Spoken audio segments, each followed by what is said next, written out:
I'm partying 6 days a week. I'm out nightclubs, discos every night, right?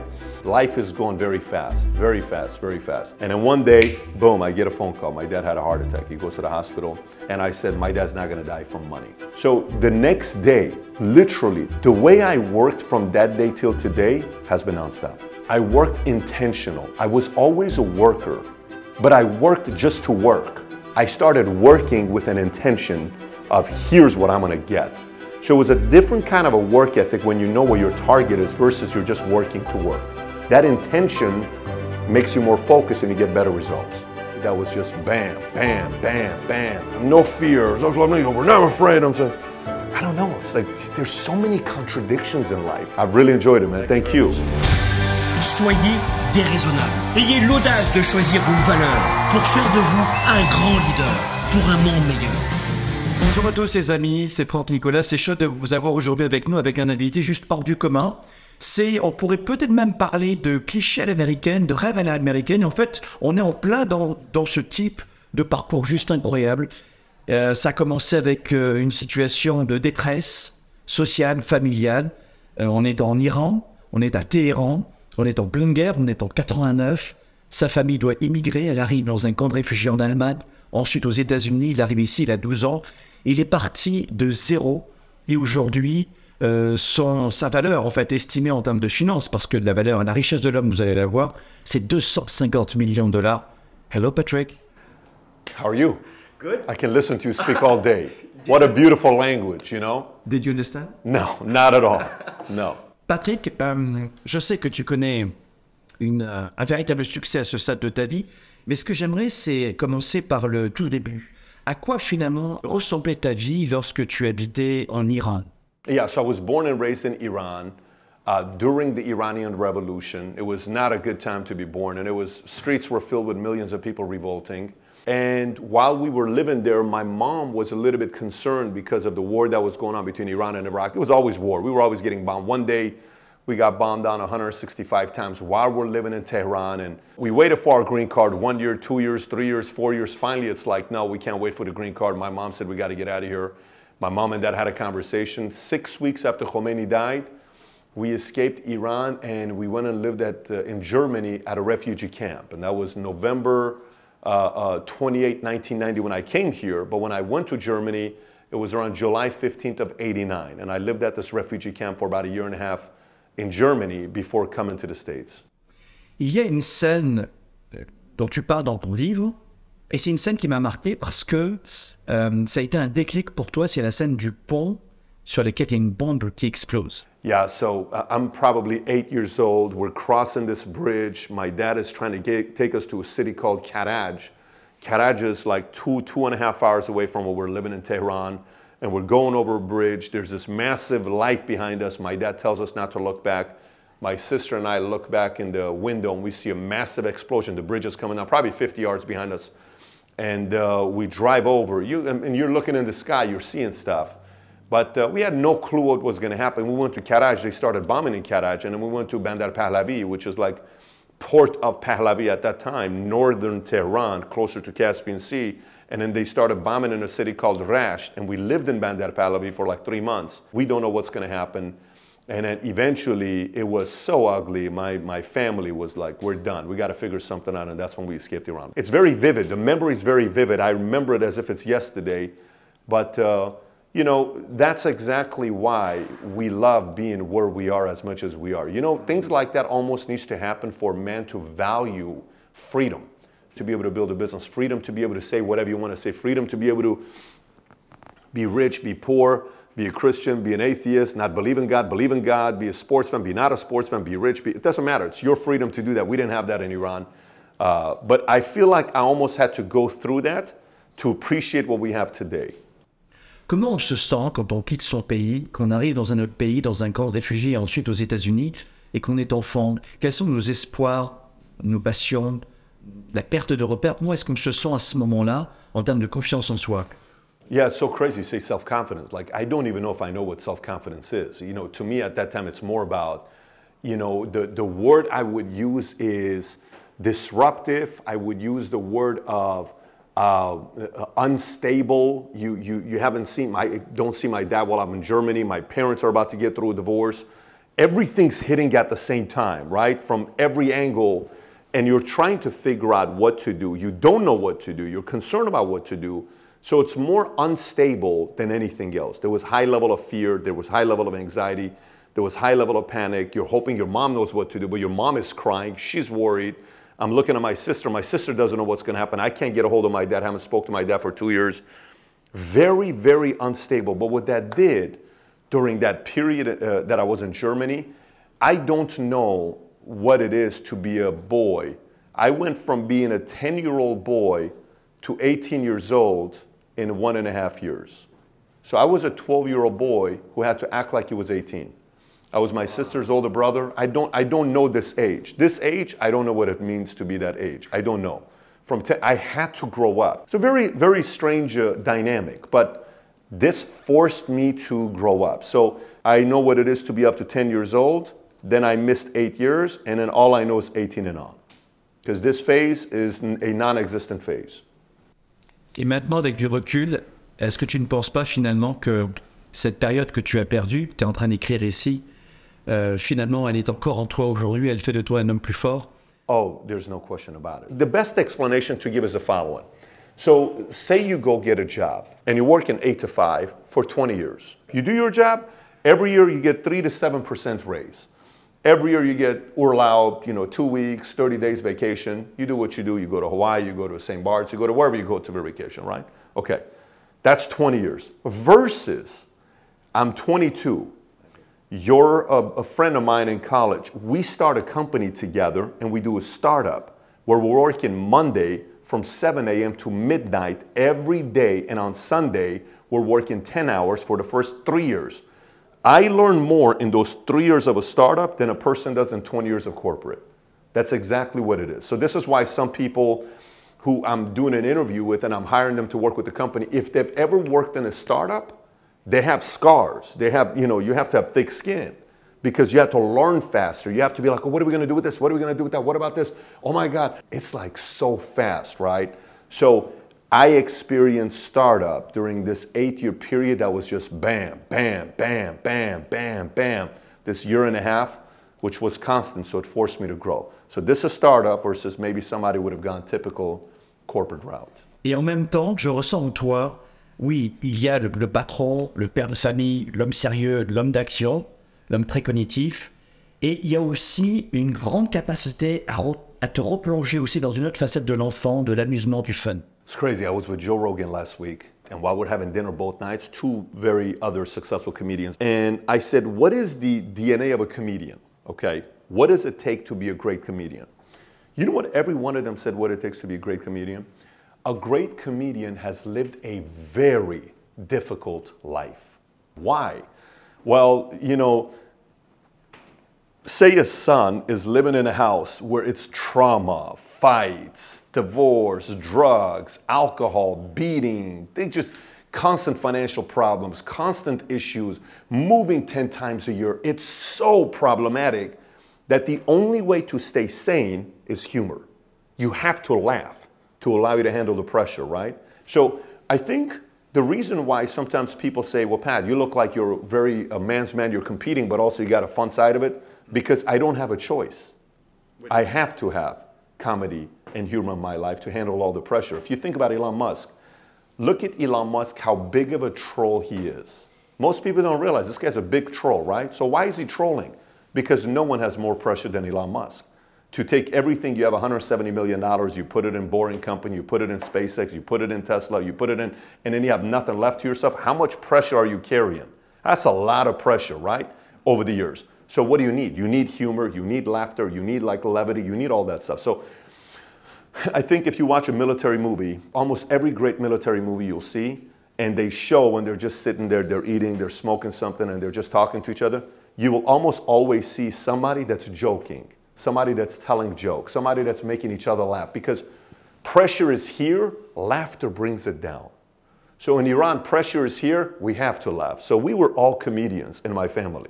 We all told jokes. We all had to make each other laugh because we had to be like, oh, listen, what else are we going to do? Who knows this bomb's going to fall on us? It was always like that. And I think startup environment, running a company is the same way. If you are not able to have fun, you can't handle a lot of pressure. No way. It's like best advice I got from a guy named Jeff, who was a friend of mine. You got oak tree, you got willow tree. When an oak tree, strong wind comes, it cracks out and it breaks and it falls. But when a willow tree, wind is coming, willow tree is going like this. Different kind of a tree. So it's dancing with the wind. Oak tree, I'm not gonna dance with the wind. I'm standing still. Boom, you crack, right?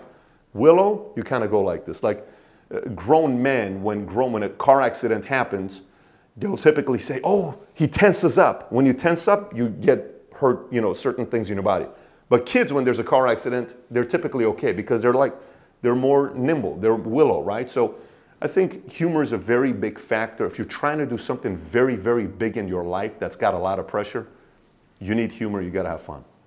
Et quand tu es arrivé ici aux États-Unis, c'était pas de l'humour pour le coup, c'était pas une blague parce que tes parents ne voulaient pas que tu t'enrôles dans l'armée en Iran. Et qu'est-ce que tu fais ici? La première des choses, notamment, c'est que tu t'engages dans l'armée. Pour quelle raison tu t'es engagé dans l'armée en arrivant ici? Et j'ai lu ton livre. Et dans cette partie du livre, tu expliques que finalement, tu n'avais pas d'autre choix. Tu penses vraiment que tu n'avais pas d'autre choix avec du recul maintenant? Yeah, when I joined the Army here, I literally didn't have a choice because my grades weren't good. I didn't have good friends. My habits was I was partying every day. I was drinking every day. I was having too much fun. And I needed discipline and order in my life. Nobody could tell me what to do at that age. When I was 18, you couldn't tell me anything what to do. So I went in the military, and drill sergeants taught me order and structure. Hey, here's what you got to do. Here's the expectation. If you don't, there's a form of a punishment. And I kind of needed that. So they went from turning me into this guy that you couldn't control like the Tasmanian devil to giving me a little bit more structure, a little bit more order. Until today, I'm 43 years old. I joined the Army at 18. Best decision I made was joining the U.S. Army. Best.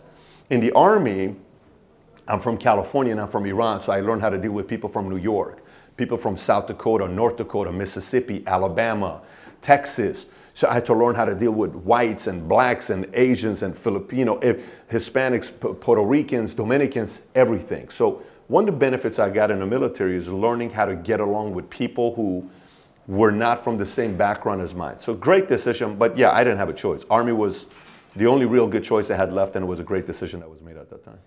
Alors il y a beaucoup de gens qui seraient restés dans l'armée, et c'est le cas pour beaucoup de gens. Et puis là, tu te lances dans la vie active, la vraie vie de business active, dans un club de fitness et de sport. Et tu as une vraie expérience, une douche froide, comme on dit, parce que ton directeur des ventes te ment. Et là, tu décides de démissionner. Encore, c'est une belle expérience, une preuve de courage. Mais ça, c'est un vrai tremplin encore pour toi dans le monde professionnel, où tu apprends à découvrir. Qu'est-ce que tu en penses de cette période? So getting out, what I learned about is how competition worked, how corporate environment worked, how sales worked. I mean, I learned all that stuff very quickly. I went into the gym business and I was selling, and the boss at the time, Robbie, promised me a position that if I did XYZ, he was going to give me the general manager position, the position that I wanted at Hollywood, and he didn't give it to me. He gave it to another guy that had been there longer than I have, a guy named Edwin. And Edwin got the position. I didn't get the position. I came back and I said, you told me if I did this, I would have that position. He says, well, we gave it to him. He's been here longer, but we believe in you, but we want you to stay here. I said, I can't do that. And I put my letter of resignation and I stepped away. What's funny is when I stepped away and I went and started my own business, I lost everything. You know, I was $49,000 in debt. I went back to him for a job. He gave me the worst position in the morning to open up the gym at 4 o'clock, but I'm happy he gave it to me. During that time, I'm always reading. Every time I have a book in front of me. Every chance I get, I'm reading a book, reading a book, reading a book. And there was a guy who was my boss, a guy named Jose. Patrick, why do you keep reading these books? People like me and you, we're not supposed to be rich. Why are you reading books like this? I've been at Bally's for 12 years. I make $80,000 a year. Imagine one day you're going to make $80,000. He's telling me this like to get me excited. And I'm like, I'm not happy about that, because at that time my dad wasn't healthy. He was having heart attacks. I said, I got to get out of here. So I kept reading the books, reading the books, reading the books. All of a sudden, I left. I went to Transamerica, and I was there for 7.5 years. And then obviously, in October of 2009, started my own insurance company and grew it from what it was at to where we are today. But it goes back to even when I was working at that job, no matter when you saw me, you always saw a book in my hand, always. The moment I realized at 21 years old, what's in these books, I could not believe the secrets that are in these books. I'm like, why aren't more people reading books?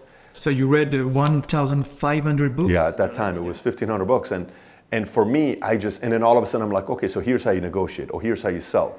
Here's how you work with this, or here's how you strategize, or here's how you do that part. Everything was in these things. So and self-education? No university. I don't have patience for universities because I like to learn from people who are winning in something I want to win in. Real life? Real life. Yeah. I like real life performers, nothing against university professors. But if a professor to me is teaching because he used to be a small business owner, I'll listen. If a professor is teaching because you've done surgeries and you're going to teach me how to do surgeries, I'll listen.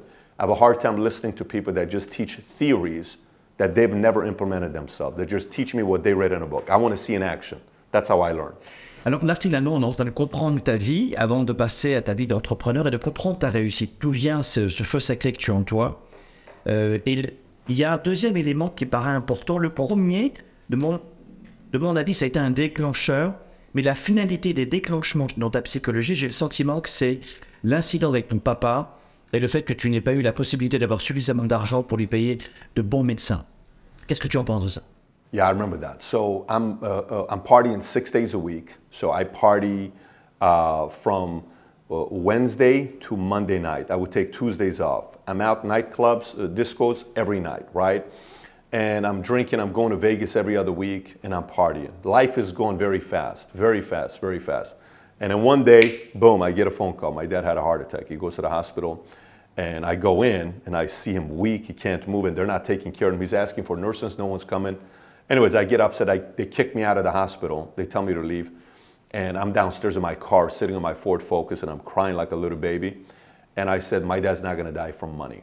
There's no way he's going to die stressing over money. I want my dad to die from natural causes. So the next day, literally the next day, the way I worked from that day till today has been nonstop. So my dad now lives with me. He just turned 80 5 days ago. I never thought he would make it to 50 because when he had his heart attack, his first one was in 94. It was a massive heart attack. He took his mother to the hospital to get her heart checked out. In the waiting room, my dad has a heart attack. So from the waiting room, they take him and they do an open heart surgery. If he wasn't in the waiting room, my dad would be dead. He was in a hospital. When I was a kid, I was 6 years old. My teacher asked me, what do you want to be when you grow up? I said, I want to be a dad when I grow up. He says, why? I said, because I love my dad. I want to be like my dad when I grow up. My dad's my hero. Like I look at how your son looks at you when you're traveling, you can tell that guy looks at you as his hero. But I wanted to be my dad when I grew up. So I was worried that my kids were not going to know their grandpa.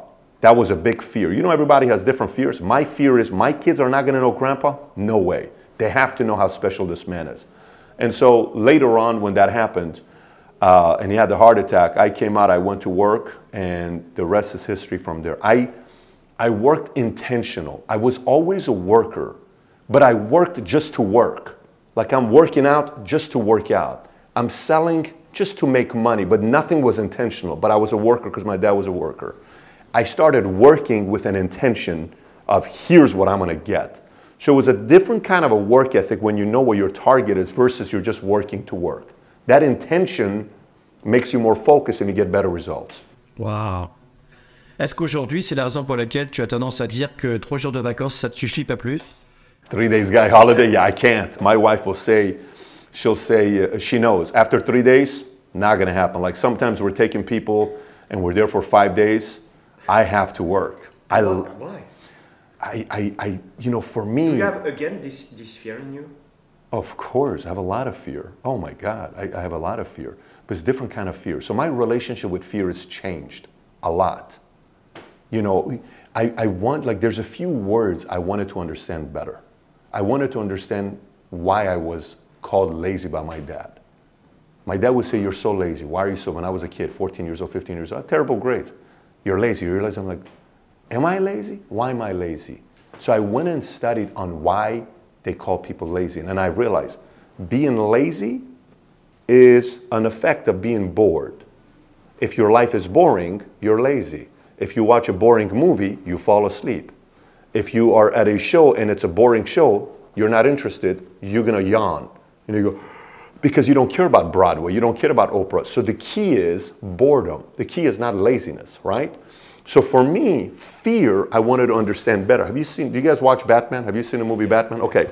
So you know Batman 3, where it says Dark Knight Rises, right? In this movie, there is a scene where Batman's in a cave. And everybody's trying to come out, and there's this rope, the man that gives the rope, right?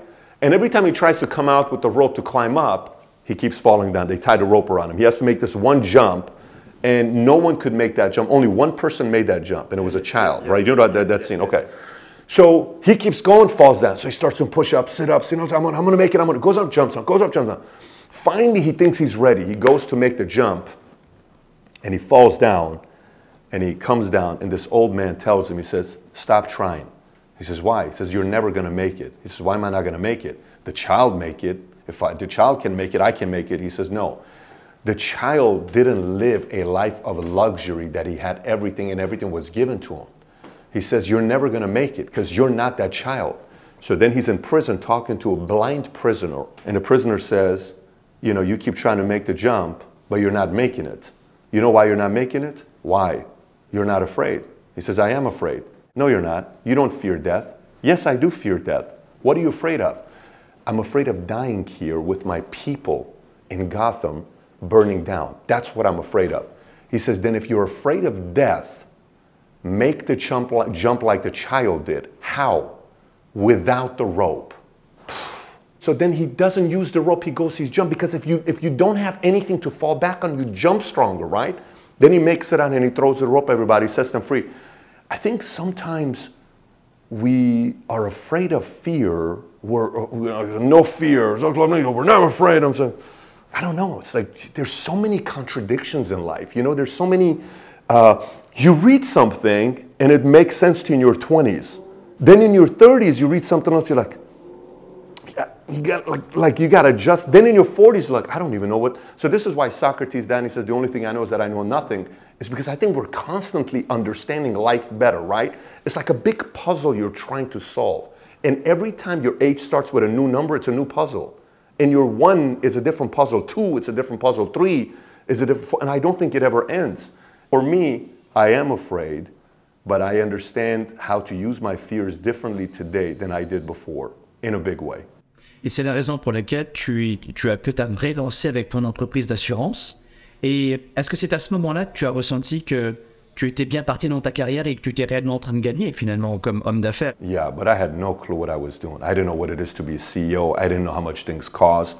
I didn't know regulation. I didn't know legal. I didn't know accounting. I didn't know hiring, firing, HR. I knew nothing. I was a great salesperson, but I was not a good CEO. It's a big difference between being great in sales and being in startup founder company running it. It's very complex. It's very different. So a great salesperson doesn't necessarily make a great CEO. You have to learn what it is to be a CEO. So for me, again, I had to learn. To be great in sales, you have to be good at asking questions, being good at interested, and then trying to put myself in the customer's shoe to say, if I were them, I would have these options. Pick one of these. I suggest here, but which one do you want to go with, right? A great salesperson knows how to do that. Build relationship, rapport, good follow-up, discipline, good words, keywords, power words. That's sales. That's easy. I can teach that to anybody. But to be a great CEO, it's intuition. It's looking at you and getting a feel, should I hire or not? It's gut, it's risk, it's technology. It's do we do this first or do we do this first? I only have $400,000. This costs $300. This costs $300. Well, let's use this first, man. Maybe you should have done this. It's a very different game, and you have to learn that as a CEO. So I was very skeptical of me being a full-on CEO running a company, but gradually I knew my motives were good. I knew I didn't have negative motives that, oh, let me make some money and take it off the table. Let me make some money and take it off the table. No, we made some money, put it back in. We made some money, put it back in. Make some money, put it back in. Let me make some money, put it back in. And better people showed up, better technology showed up, better support showed up, and then gradually, you know, I finally got to a point that I said, I feel I'm a better CEO today where I can take the company to XYZ level. Now I got more brains making decisions, better investors, better money, better board members. It was it's a constant evolution you go through as a leader. And if you think you've ever made it as a leader, you're gonna get destroyed in the marketplace. The marketplace is very simple. Here's how capitalism works. Capitalism favors people who keep working, improving, and they can last and they can strategize. If you only say you worked for 5 years, you don't want to work anymore, you have to bring a new person to run the company, or else you're not going to be able to run it because someone's going to come and exploit you. It's a very interesting dynamic of capitalism. It's not just because you did good the last 10 years doesn't mean you're going to do good the next 10 years. because the next 10 years is going to come with new problems. 2 years ago, nobody knew what a pandemic was. So pandemic is a new curveball. What are we going to do if all of a sudden Russia decides to create a cyber warfare? You can't touch your accounts in a bank for 60 days. Now what are you doing? Now what problems do we have? Now what if the cyber warfare turns down technology, internet? Now what do we do? I can't come in. Now you can't get on Facebook. Imagine no Facebook, no Instagram, no YouTube, no Twitter for 60 days. How do you react? What if you can't text each other? What if you can't communicate with each other? Those are new problems. There's going to be constantly new problems, which is the reason why in business you have to learn how to adapt quickly or else you ain't going to make it. And comment tu as géré cette période de Covid? On voit la croissance, on va revenir à la croissance dans un instant, mais comment tu as géré cette période de Covid dans ton entreprise où tu vendais des assurances et puis tu as d'autres investissements? Yeah, it was very weird because I sell insurance, right? So insurance, so think about Valuetainment and insurance, right? So Valuetainment, I'm interviewing you face to face. And insurance, we sell like this. I would sell you and your wife is sitting right there and I'm talking to you. So tell me what you have, tell me where you are, tell me all this other stuff, and we're having this conversation together, right? So insurance was 99% of the sales we made was face-to-face, 99%. Overnight, I can't come to your house anymore. One, because you don't want me to come to your house because you're afraid, what if I have COVID? So people didn't want to see each other, right? Two, different states had different regulations. In California, everything's closed. But in Florida, things are open. But in Texas, it's, you know, somewhat.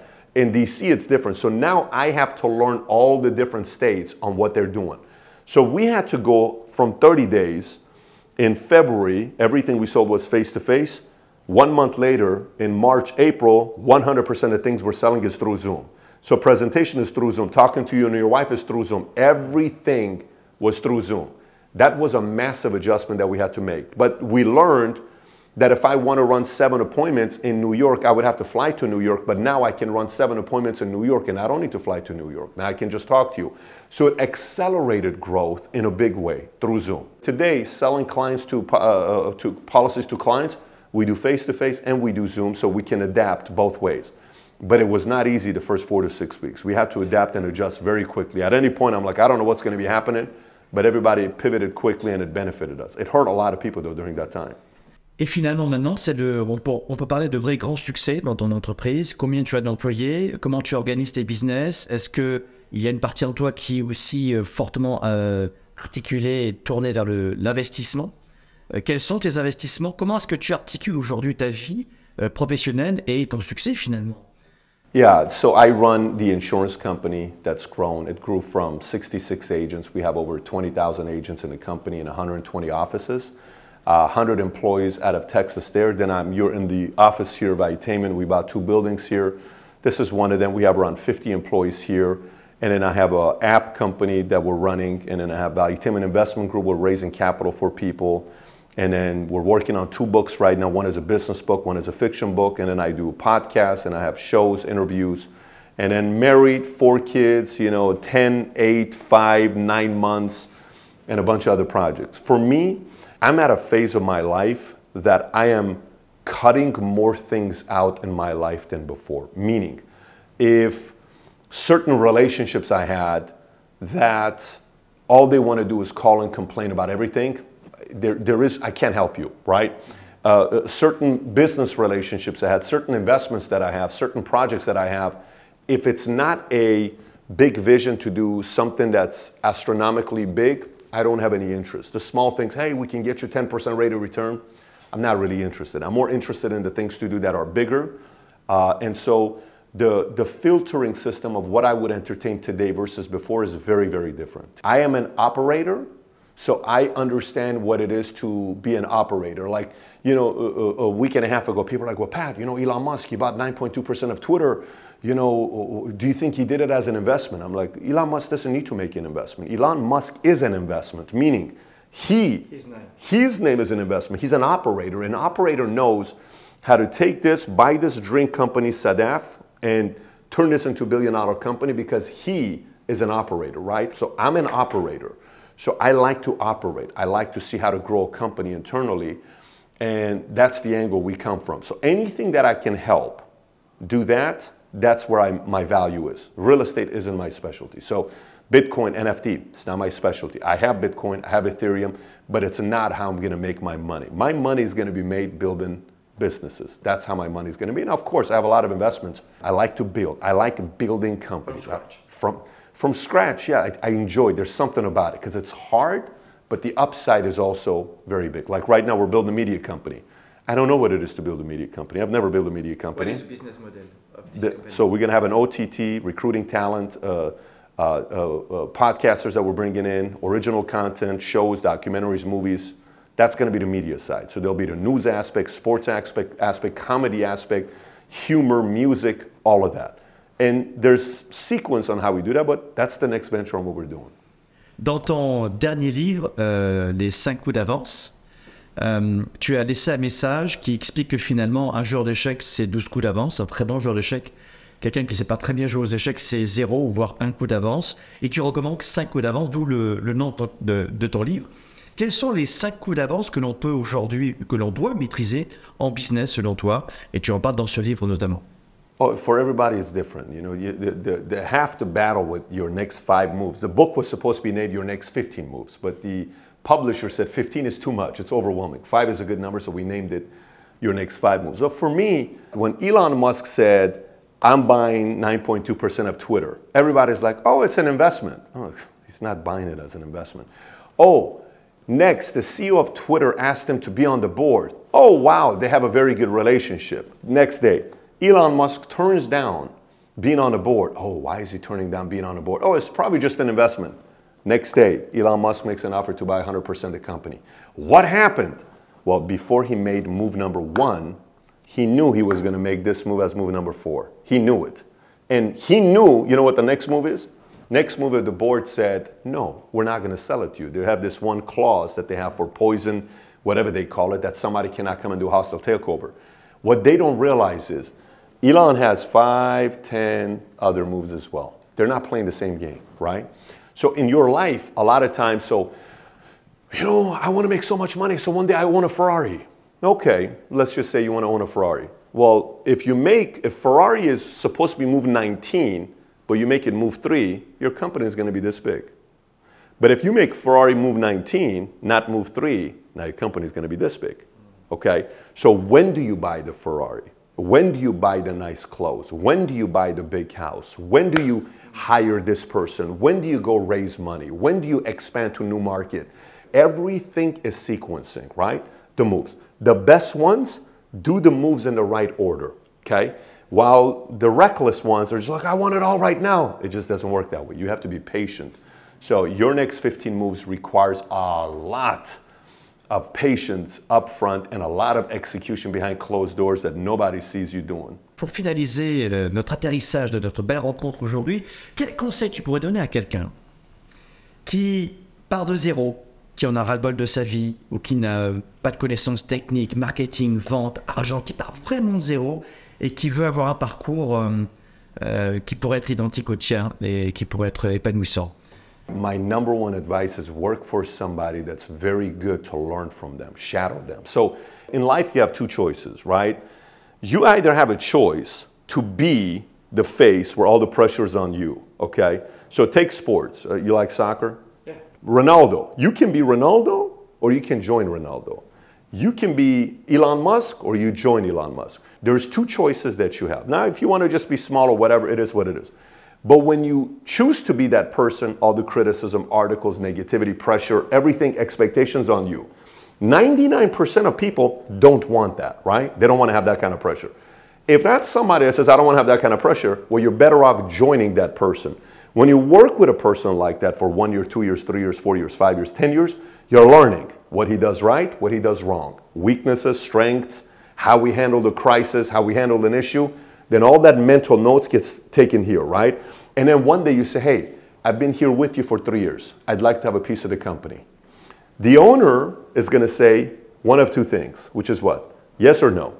Yes, right here. No means 2 things. Not now or no. If it's no, you leave. If it's not now, you ask how much and when. So not now, you may say, I'll give you this much, but you need to help the company to do this, and I'll do this. Let's put it on paper. You hit it, you get it, now you own a piece of the company, and you don't need to be Ronaldo. You don't need to be that pressure of the person that starts a company. So to me, everything is those options.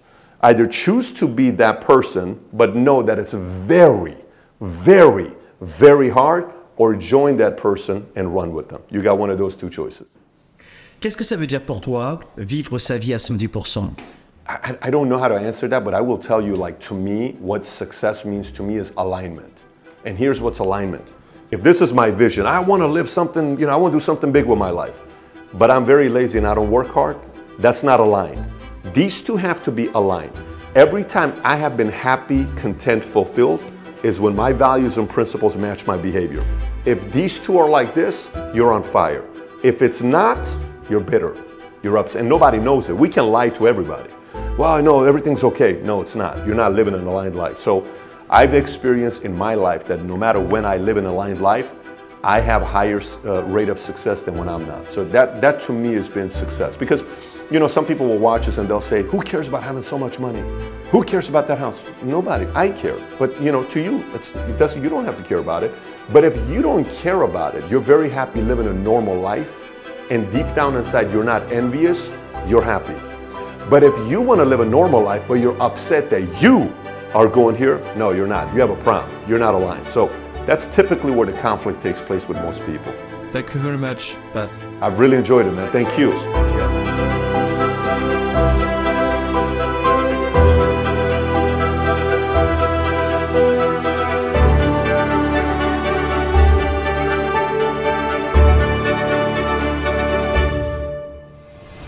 Voilà, j'espère que ce nouveau temps fort vous a gorgé d'énergie et a déclenché des tonnes d'étincelles pour vous inspirer justement à passer à l'action dans votre business, dans votre activité.